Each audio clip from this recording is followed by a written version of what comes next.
Islam ada 5. Tapi kenapa ada 5 je? Tak tahulah, kita tanya Ustaz nak. Salah Ustaz, kita nak tanya ni. Kenapa ada 5 je?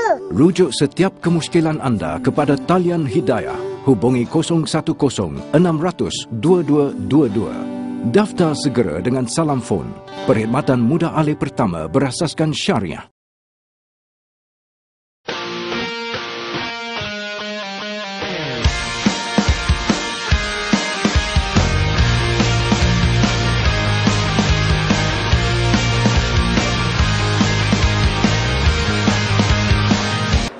Nama saya Nur Atika binti Sofri. Saya daripada kampus cawangan Unit 10 kampus cawangan Azam Shah. Okey, dalam program putar-putar ni saya sampai agak lambat, tapi di mana slot saya tak ingat slot ke berapa sebab saya tak datang daripada awal. Saya dipanggil ke hadapan untuk memberi surat, membaca surat tentang kalau kita dah nak mati, apa yang kita nak buat orang tu, nak minta maaf, nak macam minta maaf dengan orang kan. So saya macam orang berdendam apa benda semua. So saya macam aku tak ada berdendam dengan sesiapa, aku tak ni. Dan bila saya jawab soalan tu, bila saya tengok ada partner saya jawab soalan tu, seorang lelaki, tiba dia buat cerita pasal Mak Bedah buat nasi lemak tak sedap. Dan saya terfikir, kenapa aku tak boleh create story macam tu? Sebab pada mulanya saya dah skeptikal, saya kata saya tak berdendam dengan orang, so saya tak boleh create the story. Sedangkan student yang di sebelah saya ni, dia pun tidak mengalami apa-apa dendam, tapi dia boleh menjawab soalan tu bila dia tak skeptical mind dia tentang sesuatu yang bila ditanya, dia boleh secara random. Walaupun aku tak berdendam dengan orang, aku boleh create situation yang berkaitan dengan soalan yang ditanya.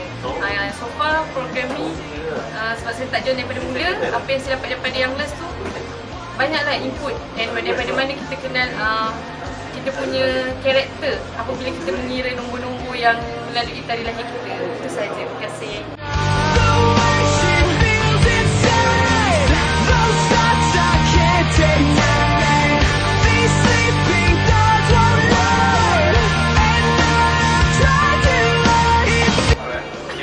Assalamualaikum warahmatullahi wabarakatuh.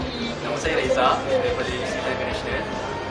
Semula saya join putar-putar ni, antara program yang saya rasa isi dia yang saya rasa menarik tu adalah bila kita tengok program ni, dia menjadi panduan kepada pelajar macam mana nak ke hadapan, maksud dengan vision, dengan mission. Kita tahu apa sebenarnya kita di sini di UTM Universiti, apa tujuan matlamat kita untuk belajar sebenarnya. Macam putar-putar ni banyak menyedarkan juga lah, macam mana dari segi daripada mission kita sebagai seorang pelajar, sebagai seorang anak, sebagai seorang orang yang akan ke hadapan, yang akan membawa negara dan bangsa. Jadi saya rasa join putar-putar ni mungkin nantikan di tempat anda. Thanks.